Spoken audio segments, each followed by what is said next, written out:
Hello guys, welcome back to our anime moments. Guys, please like the video and subscribe to my channel. Today is explanation of upcoming episode of Soul Land 3 Legend of the Dragon King Part 77 based on novel. So let's start. Haven't you heard of Shrek Sea God's Fated Date Festival? Yes, wide eyes drilled into Tang Wulin's. I heard if you are in the inner court and are of a certain age, you'll qualify to participate in the festival. It's a grand occasion for everyone in the inner court. Even us outer court students can catch glimpses of it later. I'm not sure about the details, but apparently the festival has been held 10,000 years straight. Countless couples sprang up there. Legend has it the spirit Ice Dolor and the dragon Butterfly Dolor started dating at this festival. Tang Wulin was not amused. You already thinking about those things at your age? We're too young for that stuff. Besides, you have to get into the inner court first if you want to participate. We still have a long ways to go, you know? Think about the student number 2 who beat you into a pulp during the trials. He's that strong and he's not even an inner court student. I'll figure it out once I have a target. And we definitely have a shot at making it into the inner court if we give it our all. Xie bounced up and down from his seat. Tang Wulin smiled, raising his cup. Congratulations everyone. We've made it into Shrek Academy. Let's consider this a late celebration. Gu and Xu Xiaoyan perked up when they heard Tang Wulin's words, their ice cream forgotten on the table. The four exchanged smiles. Not just anyone can get accepted into Shrek Academy. Calling it the continent's #1 academy was no understatement. Merely the entrance exam alone tested so many aspects: strength, potential, secondary profession, character, and patience among other things. It was a thoroughly comprehensive exam. Failing a single trial would have greatly hindered their chances of making it into the academy. Yet now, they sat there as students of Shrek Academy. Wu Zhongkong and East Sea Academy hadn't wasted their time grooming the four after all. Expectation filled their hearts. They all wondered what they would learn here at Shrek Academy, and just how different it would be from a mundane academy such as East Sea Academy. Waitress, over here. During the four's celebration, the person at the table next to them shouted. They turned a deaf ear to the commotion, but that was only the beginning. Give me your number. The stranger's words were coated with arrogance. Who dares to be so demanding in Shrek Academy? Tang Wulin and the others turned to check out who this self-important person was. A young man sat at a neighboring table. He didn't wear a Shrek Academy uniform, and instead accentuated his handsome features with a white suit. He seemed about 1 or 2 years older than Tang Wulin and his group. His hair was reminiscent of spun gold, combed back and held in place with some product, not one hair out of place. A strange air exuded from the depths of his mystical golden eyes, as if his existence itself radiated light. Of all the customers in the drink shop, only Tang Wulin could rival this person in the looks department. Even so, Tang Wulin was no match for the golden-haired young man's overbearingness. The waitress stood in front of him. She wore a long black skirt and a white apron. She had jade-white skin, short fiery red hair, and a pair of large and beautiful black eyes. Her beauty made men want to protect her. I'm sorry, that is out of the scope of my job responsibilities, she politely responded. Then what will it take for me to get your number? He asked. The waitress shook her head and turned around to leave. What kind of service is this? Get me your manager. The man slammed his palm on the table, instantly attracting the eyes of the surrounding customers. Yet for some reason, those wearing the Shrek Academy uniform averted their gazes when they saw it was this young man making the commotion. Please wait a moment.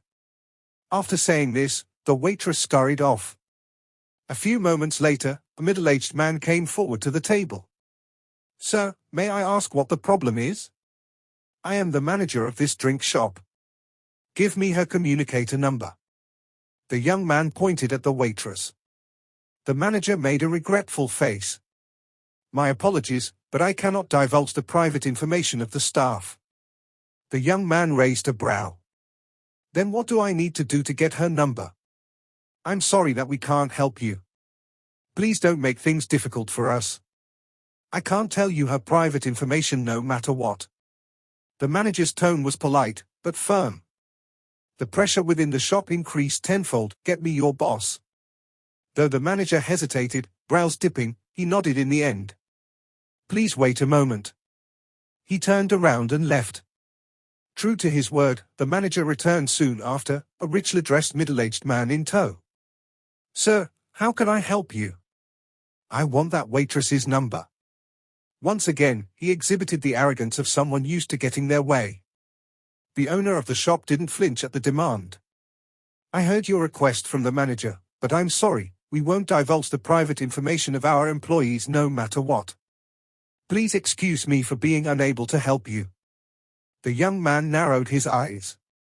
So you won't agree no matter what? The owner nodded. Fine.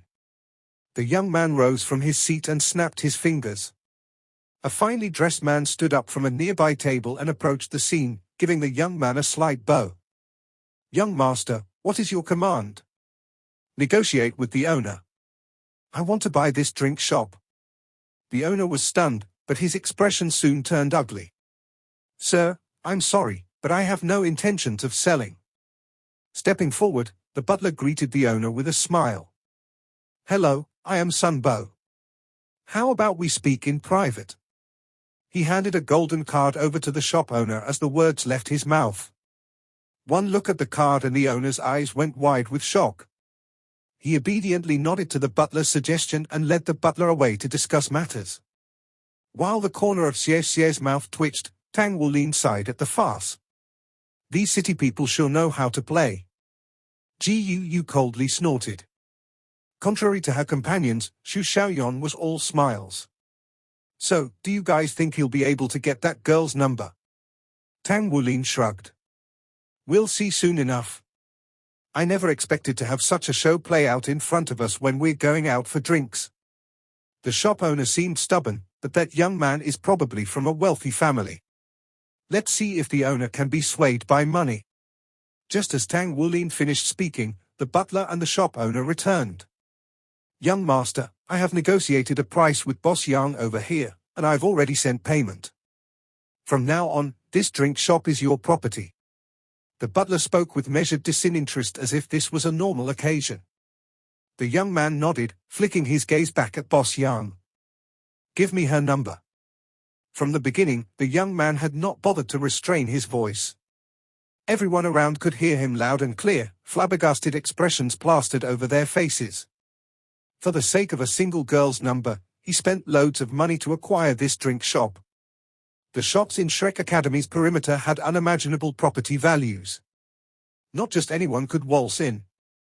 As such, the golden-haired young man's background was a topic of high discussion for spectators.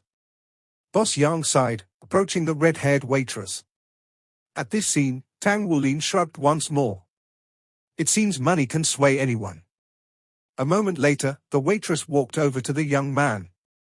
What do you want? The young man smiled. Nothing much. I just thought you were pretty and wanted to get to know you better. Without uttering another word, the girl began unbuttoning her apron. I didn't tell you to undress, the young man shouted, flabbergasted by her actions. Snorting, the girl threw her apron on the table. I quit, so I'm not your employee anymore. She turned to leave. The young man's smile grew wider as he mirrored her actions. Even better, he said as he chased after her shadow. I can't believe something like this can happen in Shrek City. Really, if this is tolerated, then what isn't? Xie shot out of his seat and followed the two. Unable to stop Xie, Tang Wulin went after him. Even if you want to fight for justice, at least pay the bill first. He thought this as he threw some bills on the table. With one foot out the door, Tang Wulin felt a powerful wave of soul power rippling through the air, golden light permeating the sky and dispelling the shadows of the night. The golden radiance of this young man that had been harassing the waitress stunned Tang Wulin. His entire being emitted an aura of holiness. A pair of pure white wings unfolded from the man's back, and his holy aura skyrocketed. This? 3 soul rings rose from beneath the golden-haired young man. The truly shocking thing, however, was that all 3 were purple. The red-haired girl not far from the man turned around, her expression glacial and grave. She eyed him coldly, then spread her arms. Darkness began swirling around her, twisting and shifting as a pair of jet-black wings extended from her back, a dark aura now surrounding her. Those white wings. Tang Wulin thought to himself. They should belong to the legendary martial soul, the holy angel. But then, what are those black wings? It seems like I was right. The man in white smiled. He flapped his wings, golden light radiating from his body. Just as I thought. How interesting. So very interesting. The girl stared at him with an icy expression. She flapped her wings, lifting herself from the ground as 2 purple soul rings appeared beneath her. 2 rings versus 3 rings, the man in white said. You don't stand a chance. Just surrender and let me take you to be judged. The girl pursed her lips. Her eyes flashed and darkness enveloped her. Trying to run. The golden-haired man snorted, his first soul ring shining as golden light erupted from his body. The man's holy radiance dispelled the encroaching darkness and spread toward the girl.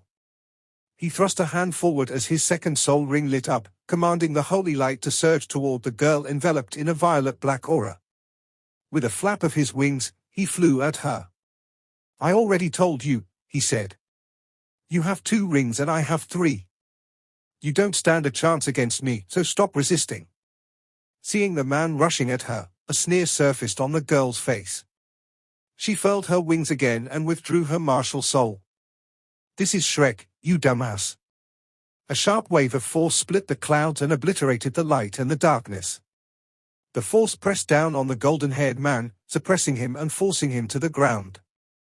A tall man appeared in the sky. His figure was indistinct, but his imposing voice reverberated throughout the street.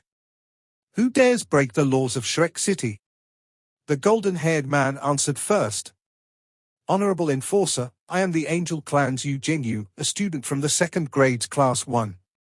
I discovered a fallen angel on campus, and as everyone knows, fallen angels always become evil soul masters. In light of that, I chose to take action and capture her to take her to my clan for judgment. His words had no effect on the girl. She simply took a card out of her pocket and presented it to the enforcer. Respected enforcer, I am a working student here at Shrek Academy. The academy has already verified my identity and determined that I am not an evil soul master. She's a working student? This revelation stunned Tang Wulin and the others. They never expected that this fallen angel girl with 2 rings would be a working student like them. Unlike Yu Jingyu, however, she didn't bother to reveal her name. An attractive force pulled the card from her hand and to the enforcer. After inspecting the card, he turned to Yu Jingyu. I have confirmed her identity as a working student. It's impossible for her to be an evil soul master. I won't punish you since you thought you were apprehending an evil soul master, but next time you'll be punished 2-fold. Now break it up. The enforcer sent the card back to the girl, then disappeared in a blur. Tang Wulin and the others trembled in awe. Now this is Shrek City. In Shrek City, they couldn't do whatever they wanted or harass others. Doing so would they provoke the wrath of the enforcers. The girl put her card away, then turned to Yu Jingyu. She punched her fist out, stuck her thumb up, and slowly turned it to point down at the ground. Yu Jingyu's eyes went red with fury. The girl snorted and left, her figure quickly disappearing into the dark of night. Yu Jingyu moved to pursue her, but his butler grabbed his arm. You mustn't offend the dignity of Shrek, young master, the butler said, shaking his head. Since Shrek Academy has confirmed her identity, there is no point in pursuing this matter any further. Yu Jingyu snorted in response. So they are saying a fallen angel isn't an evil soul master? It seems like Shrek is. Young master, the butler exclaimed, hastily silencing him with a ripple of power. Watch what you say. Yu Jingyu stormed off in a huff. Though this farce finally came to an end, Tang Wulin and the others wanted to see it play out a little longer. They were beginning to understand how abnormal Shrek Academy was. Not a single one of them felt tired when they returned to the shabby dormitory for working students. Captain, don't you think there's some strange secret about working students? Xie Xie whispered to Tang Wulin. Everyone in the dining hall became respectful the moment they heard you were a working student. They even seemed to fear you a bit. The guy who defeated me during the exam, and even that red-haired girl from earlier, both were working students. Maybe we should investigate this. Tang Wulin shook his head. We're new here, he answered. Our number one priority at the moment is to get used to Shrek Academy and understand its customs. We're still insignificant here, so it'd be best for us to not look for trouble. We can investigate once we've settled in, but we currently don't have the energy to spare for it. Put your curiosity aside for now. Okay, Xie Xie replied glumly, then turned around to look at Xu Xiaoyan. They had yet to rest because the curtain for separating the rooms still hadn't been set up. How come you're such a gossiper? Xu Xiaoyan rolled her eyes at him. And you call yourself a man? Gu stood up and hung the curtain, splitting the room into two halves, and the four of them began to meditate. Although he had stopped Xie Xie from sticking his nose into the matter, Tang Wulin felt restless. He had heard of the angel and fallen angel martial souls in legends before. For the red-haired girl to face off against the golden-haired man on even ground, a martial soul must have been just as powerful as his. Then there was the matter of evil soul masters. He didn't know what they were, but judging by their name, they clearly weren't good news. The young man wouldn't have persecuted the girl if they were. The Soul Master world is even more amazing than I thought. I wonder if Teacher Wu will continue to instruct us when we start classes tomorrow? The night passed in silence. When morning came, Tang Wulin and Xu Xiaoyan woke up early to cultivate their purple demon eyes together. After washing up, they faced their first problem of the day, breakfast. As working students, their first order of business in the morning was to go to the administration building to receive their jobs for the day. Fortunately for Tang Wulin, he still had black steamed buns and was able to eat enough to tide him over until lunch. When they arrived at the administration building, they ran into a student number 2. Being a working student himself, it was natural for him to come here in the morning as well. They then went to the administrator, who said, "You 4, continue cleaning Spirit Ice Plaza today. You did well yesterday. Continue working hard today." Thus Tang Wulin and the others had their jobs for the day. Tang Wulin couldn't help but ask, "Teacher, besides cleaning the plaza, can we accept other jobs? You want more?" Startled, the administrative teacher looked up from his papers and stared at Tang Wulin with curiosity. It would be more normal for working students to be unaccustomed to doing jobs. Yes. Tang Wulin made a bitter face. Without contribution points, he couldn't eat. He also couldn't go out to buy food. When he paid for the bill at the drink shop the night before, the amount had almost given him a heart attack. Everything was far more expensive in Shrek City, and he couldn't bear to part with his most beloved money. "All right, you can." The administrator handed him a soul screen. "Look through this list and choose for yourself." Xu Xiaoyan, Gu, and Xie Xie appeared at the screen over Tang Wulin's shoulder. At that moment, a young man entered and went to the administrator. "Teacher, I've finished my job." The design plans are done? That was quite fast. Yuinan, your efficiency is improving. The administrative teacher took his card and added contribution points to it. Come take another job. So his name is Yuinan. Tang Wulin glanced at him. This person's outer appearance was truly too unassuming for his strength. He had no striking traits and seemed utterly average. Yuinan quickly selected a job and departed in silence. Throughout the entire time, he had only given Tang Wulin and the others a single nod of acknowledgement.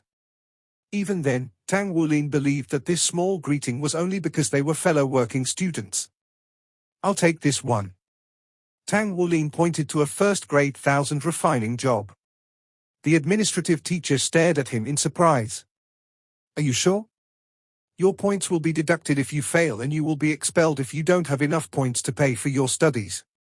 As working students, all 4 of you have to pay 300 contribution points a month as tuition." Tang Wulin smiled bitterly. "Teacher, I'm certain." Tang Wulin was surprised when, while scrolling through the job list, he found there were just as many thousand refining tasks as East Sea City. After thinking it over some more, Tang Wulin realized why. Shrek Academy could not be compared with other places. Not a single one of its students aimed to become a mecha pilot. No, they strove to become battle armor masters. 1,000 refined metal was the foundation of one-word battle armors. Though Shrek Academy had stringent requirements to accept a student, the outer court still had over 1,000 students. He didn't understand how the outer court worked yet, but with this large population of prospective battle armor masters, 1,000 refined metal would definitely be in high demand. A mere first-grade 1,000 refined job was worth 1,000 points. The average 4th-rank blacksmith couldn't produce first-grade 1,000 refined products with absolute success, but it was a walk in the park for Tang Wulin. But now he was a 5th-rank blacksmith. While he had barely stepped into the rank and couldn't spirit refine again at the moment, he had still breached it. This, coupled with all his 1,000 refining practice, meant his first-grade 1,000 refining success rate was almost 100%. Completing such a job was beyond simple for him. If not for fear of drawing too much attention to himself, Tang Wulin would accept a few more 1,000 refining jobs. As a newcomer, however, it was best not to rock the boat. "Teacher, where can I buy some metal and forge?" Tang Wulin asked. Naturally, he needed a forging table to do his work. The administrative teacher waved dismissively. "Just wait until after the opening ceremony. You can ask your teacher then." "Oh. Okay." After leaving the administrative building, Xie slid over to Tang Wulin's side. "So that guy's called Yuanan." Tang Wulin turned to Xie. "What, are you still holding a grudge? I don't think you can beat him as you are now. Besides, I think we've misunderstood something. 2nd-grade students here aren't older than us by just a year, but by 3 years." "We don't know that for certain," Xie retorted. "Shrek Academy accepts anyone 15 and under. We're 13 and got accepted, so maybe he was accepted at an even younger age than us. We can't just go assuming his age. Anyway, we'll be relying on you from now on, Captain." His tone suddenly became flattering. Tang Wulin wasn't having any of it. "All right. You can buy my contribution points for money. I'm fine with that." Xie glared at him. "Boss, you're not that much of a money grubber, are you?" Tang Wulin nodded earnestly. "Yeah, I really am that much. Did you only realize that today? I'm a super money grubber, so don't even think about touching my money. Self-reliance is one of the Tang sect's traditions, you know." Xie scowled. "You're too heartless." Tang Wulin patted Xie on the shoulder. "If you want to earn more contribution points, then work hard on improving in your second profession. The money will flow naturally if you do. Besides, I don't think our points are used just for food and tuition. Since Shrek Academy has this point system, I'll bet there are a bunch of other useful services and goods we can purchase with them." Sun with Rays. The opening ceremony was held within the sparkling Clean Spirit Ice Plaza. It was only then did Tang Wulin understand the true immensity of Shrek Academy's size. Just like any other academy, they had 6 grades. Each grade had around 100 students, give or take 10 or 20, and together they totaled a little over 700 students. Upon careful observation, Tang Wulin discovered that the oldest group of students appeared to be in their 30s. Not only did they have extraordinary cultivation bases, they held themselves with solemnity and gravity. Yet they were outer court students. People usually graduated from an advanced academy in their early to mid-20s, but the age range for Shrek Academy students was bizarrely wide. If Wu Zhongkong were to be placed in an outer court grade, he would probably only be in the 5th grade. This academy is really strange. The newest students were naturally the youngest ones, and were 15 or younger, with most being 13 or 14. 2nd grade students seemed older than them, but only by an average of 3 years. Each grade of students were put into a single class instead of several classes. So this is Shrek Academy's outer court. I wonder how many students are in the inner court. I heard there's not many of them and they stay cooped up in the inner city cultivating. As Tang Wulin's mind thought of Sea God's Lake, he couldn't help but grow envious of the inner court students. How long until I can go cultivate there too? Much to Tang Wulin's surprise, there wasn't a podium or stage set up for the opening ceremony. When the ceremony started, however, shivers ran down the spines of the new students. 20 people slowly descending from the sky, their majestic aura and presence awe-inspiring. In the middle of this formation was a figure Tang Wulin and the others were all too familiar with and could never forget. It was Elder Cai, the Silver Moon Dolor. She wore a dark silver robe today, her long hair coiled into a bun and her hands behind her while gazing upon the students with awe-inspiring might. Backing her up on either side of her were imposing men and women ranging from their 30s to 50s. Tang Wulin only recognized Wu Zhongkong and Xin Yi among them. Will Teacher Wu be a teacher here now? Then does that mean he is going to continue being our teacher? If Tang Wulin could be taught by someone he was familiar with in this unfamiliar environment, that would be the best. Tang Wulin trembled as he watched Elder Cai and the group of teachers hovering in mid-air. Each and every one of them emitted a domineering aura that made everyone watching hold their breath. Apart from flying-type soul masters, only those with at least 7 rings could fly. In other words, all of these teachers had breached the realm of 7 rings. A middle-aged man moved a step forward in the air. A new academic year will begin again. At this time every year, Shrek welcomes new blood to our academy. I invite the headmaster of the outer court, the illustrious Silver Moon Dolor, Elder Cai, to say a few words. This video will end here.